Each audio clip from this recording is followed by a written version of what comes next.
শেষের দশকে মার্কেটে ঈদের শপিং করতে যায় না। ঈদের খুশি আছে, ঈদের আনন্দ আছে, ঈদে ভালো পোশাক পরবো, সব ঠিক আছে। এই খুশি কাদের জন্যে? কদ আফলাহা মান তাযাক্কা ওয়া যাকারা ইসমা রাব্বিহি ফাসাল্লা। কার জন্য ঈদের খুশি? যে ব্যক্তি রমজান মাসে আত্মশুদ্ধি অর্জন করতে পেরেছে, রোজা রেখেছে, যাকাত দিয়েছে, নামাজ পড়েছে, লাইলাতুল কদরের রাত জেগেছে, তারাবি পড়েছে, ইত্যাদি ইত্যাদি।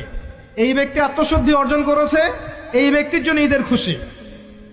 যে রমজান মাসে সিনেমা দেখেছে, সিনেমার শুটিং করেছে, পর্নোগ্রাফি দেখেছে, সুদ খেয়েছে, শিরিক করেছে, বেদাত করেছে, হারাম খেয়েছে, এর জন্য ঈদের খুশি। মানুষকে ঠকিয়েছে, ব্যবসায় মাল কম দিয়েছে, পণ্য মজুত করেছে, ইচ্ছা করে দ্রব্যের দাম বাড়িয়েছে, সরকারকে বিব্রত করেছে, জনগণকে দুর্ভিক্ষের দিকে ঠেলে দিয়েছে, এদের জন্য ঈদের খুশি? কখনো না। ঈদের খুশি তাদের জন্য যারা আত্মশুদ্ধি অর্জন করতে পেরেছে। আল্লাহ পাক বোঝার তৌফিক দান করুন, আমিন।